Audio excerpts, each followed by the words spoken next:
ये कहानी है 5 दोस्तों की जो एडवेंचर करना चाहते थे, इसीलिए ट्रैकिंग करने पहाड़ों पर चढ़ने के लिए एक खतरनाक जंगल में जाते हैं। मगर उनका यह एडवेंचर खतरनाक बन जाता है क्योंकि वह बहुत सारी मुश्किलों में पड़ गई थी। आखिर उन्हें यहाँ क्या क्या झेलना पड़ेगा और क्या वह इस खतरनाक जंगल से निकल पाएंगी, चलिए जानते हैं आज की इस वीडियो। तो फिल्म शुरू होती है कुछ दोस्तों के एक ग्रुप को दिखाने से। इनमें 2 लड़के और 2 लड़कियां थी। एक लड़के का नाम क्लोई था और बाकी उसके दोस्त थे। ये सब हाइकिंग का मजा लेने के लिए एक जगह पर जाने वाली थी। इन चारों के अलावा इनका एक 5वां दोस्त भी जा रहा था जिसका नाम गिलम था, पर उसके आने से क्लोई का दोस्त खुश नहीं था। मगर उसका दूसरा साथी समझाता है कि परेशान ना हो, वो हमारा ट्रिप बर्बाद नहीं करेगा। खैर क्लोई भी गिलम के आने से परेशान थी क्योंकि कुछ सालों पहले गिलम क्लोई को पसंद करता था, जिस बारे में उनके सभी दोस्त जानते थे, इसलिए वो डिस्टर्ब हो रही थी। पर क्लोई की दोस्त कैरेन उसे समझाती है कि तुम टेंशन ना लो, वो तुम्हें तंग नहीं करेगा, वो तो बस हमारे साथ टाइम गुजारने आया है। इसके बाद ये पांचों एक अच्छी सी तस्वीर बनाकर अपने सफर के लिए निकल जाते हैं। गाड़ी के जरिए आगे बढ़ते हुए इस खूबसूरत जगह के वो मजे ले रहे थे, मगर क्लोई तो बार बार गिलम को ही घूरे जा रही थी, उदास बैठी थी और जरा एंजॉय नहीं कर रही थी। खैर अब जब ये दोस्त शहर से दूर जंगल में आ गई तो गाड़ी रोककर पैदल ही आगे बढ़ने लगते हैं। इनका प्लान था हाइकिंग करके पहाड़ों की चोटी पर जाना और इन्होंने अंदाजा भी लगा लिया था कि हम शाम तक वापस लौट आए। अब एक जगह पर रुककर गिलम क्लोई से बात करने लगता है। वो पूछती है तुम यहाँ क्यों आए हो, तो वो जवाब देता है मैं माज की बातों को बुलाकर तुम्हारे साथ फिर से दोस्ती करने आया हूँ। मगर क्लोई इस बात का कोई जवाब नहीं देती। ये जब थोड़ा आगे आए तो रास्ता बंद था, इसलिए कैरेन का दोस्त पहाड़ पर चढ़ने लगता है और कहता है कि मैं ऊपर चढ़ के देखता हूँ कि आगे रास्ता कैसा है। हालांकि उसके दोस्त मना भी कर रहे थे, लेकिन वो अकेला ही पहाड़ के ऊपर चढ़ना शुरू कर देता है। जैसे तैसे ऊपर पहुंचकर वो अपने दोस्तों को बताता है कि आ जाओ, आगे रास्ता साफ है, हम यहाँ से जा सकते हैं। वो उनके लिए रस्सी नीचे फेंकता है जिसके सहारे सब ऊपर चढ़ने लगे। फिर बड़ी मुश्किलों से वो चट्टान की दूसरी साइड पर आ जाते हैं। अब इन्हें आगे जाने का रास्ता भी मिल गया था जिस पर हाइकिंग करके ये पहाड़ी के रास्ते आगे बढ़ने वाले थे। कुछ ही देर बाद वो पहाड़ के एक रास्ते से आगे बढ़ना शुरू कर देते। ये बहुत ही छोटा सा रास्ता था, यहाँ जगह जगह लोहे की तारें भी लगी हुई थी जिसमें ये अपने हुक्स अटका कर धीरे धीरे आगे बढ़ रही थी। वो काफी एंजॉय भी कर रही थी क्योंकि इसी तरह वो हाइकिंग के मजे लेने यहाँ आए। बस गलोई का दोस्त डर रहा था। तब गलोई उसे बड़े प्यार से समझाती है कि तुम डरो नहीं, मैं तुम्हारे साथ हूँ। फिर जब ये थोड़ा आगे बढ़े तो इन्हें एक पतला सा पुल नजर आता है जिस ढलान से उस दूसरी ढलान की तरफ जा रहा था। कैरेन का दोस्त जो सबसे आगे था कहता है कि उस पार जाने का बस यही एक रास्ता है और हाइकिंग का सबसे ज्यादा मजा हमें इस पुल पर ही आने वाला है, इसलिए हमें बड़े ध्यान से अपना हुक तार से लगाकर एक एक करके आगे बढ़ना है क्योंकि शायद ये पुल एक साथ हमारा वजन बर्दाश्त न करे। पुल कमजोर है, इसलिए कैरेन का दोस्त सबसे पहले आगे बढ़ता है और किसी तरह पुल क्रॉस करके दूसरी ढलान पर आ जाता है, जिसके बाद बाकी सब भी एक एक करके आगे बढ़ने लगते हैं। पीछे सिर्फ कैरेन और क्लोई का दोस्त रह गए थे, लेकिन क्लोई के दोस्त को डर लग रहा था क्योंकि उसका ऊंचाई से दिल घबराता था। पर क्लोई ध्यान से उसके पास आकर समझाती है कि तुम्हें डरने की जरूरत नहीं है, हम सब तुम्हारे साथ ही हैं। और अब वो भी डरते हुए आगे बढ़ने लगा और चट्टान की दूसरी तरफ आ जाता है और अब सिर्फ कैरेन ही रह गई जो अभी भी पुल के बीचों बीच थी। तभी बाकी लोग देखते हैं कि पुल के केबल्स धीरे धीरे खुल रही हैं। ये बात उन्होंने कैरेन को बताई कि जल्दी से आगे बढ़ो, पुल टूट रहा है। ये सुन वो घबरा गई और जल्दी से आगे बढ़ने लगती है। अब उसके जोर से आने की वजह से पुल टूटकर आधा लटक जाता है, मगर कैरेन अपने हुक के सहारे केबल से लटक जाती है। सब लोग काफी घबरा गए कि अब क्या होगा, खुद कैरेन भी डर जाती है। वो आगे बढ़ने की कोशिश करती है लेकिन कुछ कर नहीं पाती। ये देख कैरेन का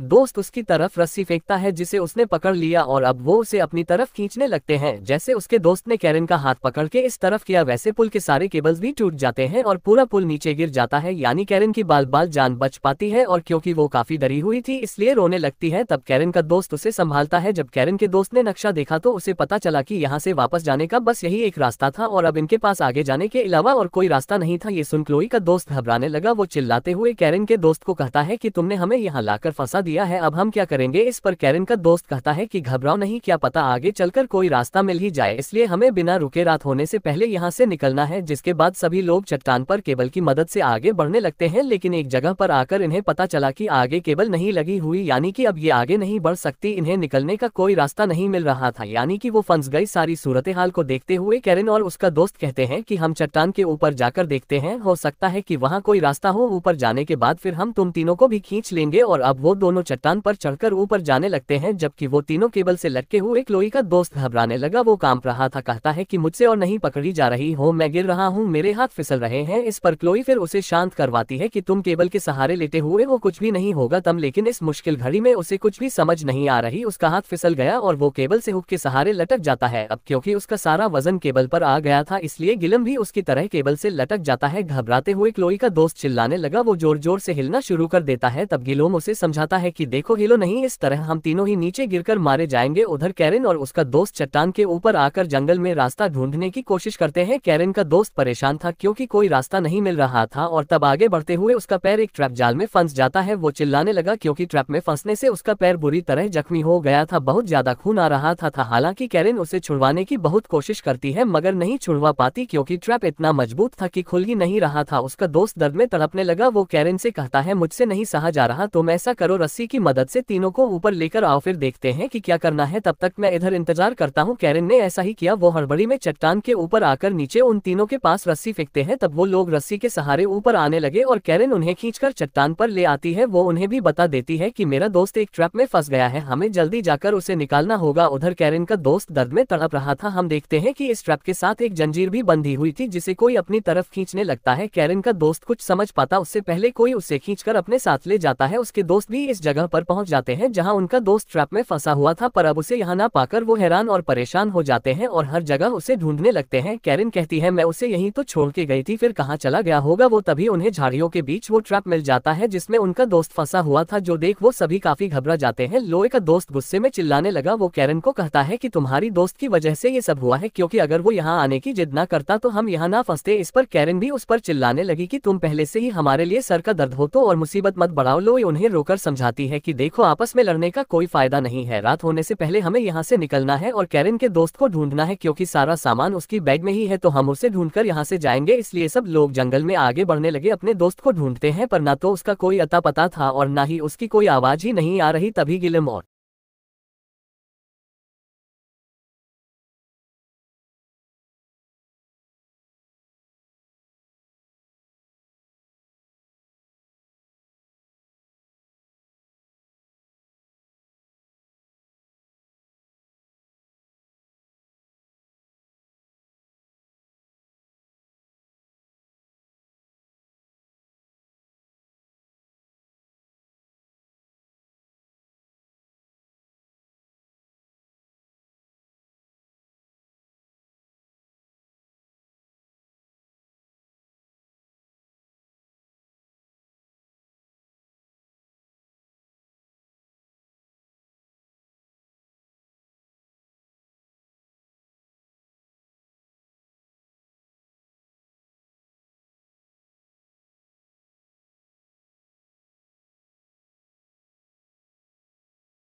मार देता है और उसे बुरी तरह तड़पाने लगा। फिर वो पत्थर पागल आदमी के मुंह पर दे मारता है और चट्टान पर लगी एक सीढ़ी से जाकर लटक जाता है ताकि पागल आदमी अब मजीद उसे कोई नुकसान न पहुंचा। पागल आदमी भी वहां से भाग जाता है क्योंकि उसे क्लोई और गिलेम के आने की आवाज आ रही है। फिर वो दोनों वहां पहुंच गए जहां क्लोई का दोस्त लटका हुआ था और गिलेम उसे ऊपर लाने के लिए अपना हाथ आगे बढ़ाता, लेकिन यहाँ गिलेम के दिमाग में बदला लेने की सोच आई क्योंकि क्लोई के दोस्त ने उसे बे में धक्का मारकर दरवाजा बंद कर दिया था। उसकी जान लेने की कोशिश की थी, इसलिए अब धीरे धीरे गिलेम उसका हाथ छोड़ने लगा और ऐसे एक्टिंग करता है जैसे उसका हाथ फिसल रहा है। फिर आखिर उसका हाथ छोड़कर उसे मरने के लिए नीचे गिरा देता है। ये देख क्लोई जैसी पागल हो जाती है, फूट फूट कर रोने लगता। गिलेम उसे शांत करवाने की एक्टिंग करता है और फिर एक तीर आकर गिलेम के सर पर भी लग जाता है और मौके पर ही उसकी मौत हो जाती है। ये देख क्लोई को पागल आदमी पर बहुत गुस्सा आता है और वो बदला लेने के लिए पागल हो जाती है और अपना चाकू निकाल कर उसे मारने जाती है। उस पर हमला करने की कोशिश करती, मगर वो पागल आदमी जो बहुत खतरनाक था वो भी पूरी तरह उसे मारने लगता है और दोनों की खतरनाक लड़ाई होने लगती है। पर किसी तरह खुद को छुड़वा कर क्लोई वो चाकू उसकी गर्दन में घुसा देती है जिससे वो तड़पने लगा। क्लोई उसे ऐसे तड़पने के लिए छोड़कर वहां से भाग जाती है। फिर वो यहाँ लगी एक केबल पर हुक से लटक कर निकल जा। वो रो भी रही थी क्योंकि वो यहाँ 5 आई थी, पर अब वो अकेली यहाँ से जा रही। उसे अपने दोस्तों की का बहुत अफसोस हो रहा था। तो इस कहानी से हमें ये सीख मिलती है कि कभी भी एडवेंचर करने इस तरह की जगहों पर मत जाए। यह फैसला बेवकूफी से कम नहीं, वहां पर खतरा भी हो सकता है। और इसी के साथ इस फिल्म की कहानी भी यहीं पर खत्म हो जाती है।